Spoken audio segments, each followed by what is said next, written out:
It just hit me though. Tomorrow is the 30th anniversary of Jurassic Park hitting the theaters. I was like, 30, it Whoa. was 30 years ago. And I was like, oh my gosh. So I said to the wife, she's like, is it in the theaters? I was like, it has to be somewhere. Like, we got to find it. Oh So, yeah. It's got to be in theaters. They did it with Return of the Jedi. I mean, that was 40, but this is 30. yeah. It's really funny how amazing that movie is, but also how kind of bad it is. Yeah. I listened to this person. There's this guy that I I hate him, but I listen to him. You know those people where you're like, Mm-hmm. I just want to see how much I hate you still, and you give them 30 seconds, and he was Yeah. Fox like, News. and he was exactly it. Sure. I Nailed can't it. stop watching it. I am itching, but I'm going to watch you anyway.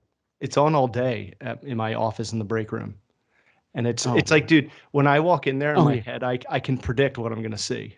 I'm like, they're gonna be mad about Biden and that veto. What's DeSantis is getting something out of schools. Right, right. Another book gone. Um, but what were we talking about? Who do you hate? You hate somebody that you like watch.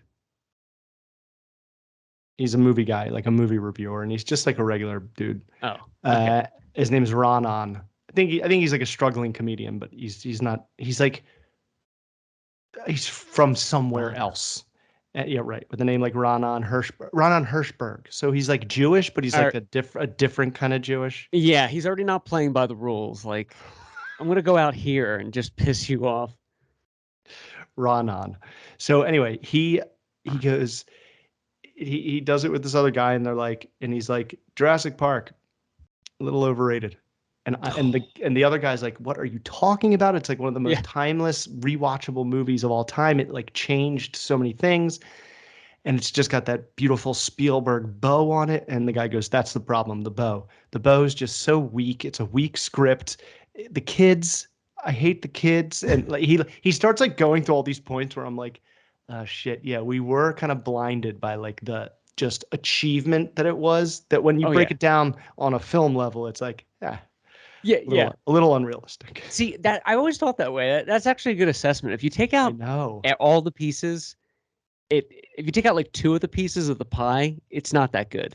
Like the kids are obnoxious. Like I like Joseph Mazzello a lot. I think he's turned into like this great actor. But as a kid and Lex, like there's just a lot of like butt grabbing and nerd talk, and you're like, okay. And then without the John Williams score, like yeah, there's a lot of plot holes. You know? But it's like, I was talking to Heather about this the other day. I'm like, but that's every single movie. You know why? Right. When people get angry at movies, it's because they're like, oh, well, that didn't make sense. But life doesn't make sense. And movies, we really Right. try for it to actually all make sense when that's kind of Yes. ridiculous. You know what I Yeah. mean? Yeah, you're trying Um, to you're trying to let everything be buttoned up at the end. In a lot of cases, you're like you have that water cooler talk where the next day you're like, actually, why would that happen? Like that doesn't make sense. Like, why it's would he do that? it's like the pitch meeting. It's like every movie is full of like probably incredible like convenience, like super Right. easy, barely an inconvenience, like when the good guys get out of the impossible situation every time. Yeah. It's like, Right. but then it would just be, and let me hear your thoughts on this. Mm. The idea of making a movie where like the ending has just a whole bunch of like unresolved issues, or is that like just so impossible to pull off before it's just like you're just Yeah. you're just starting stories and not stopping them. Then a 5-year-old can do that.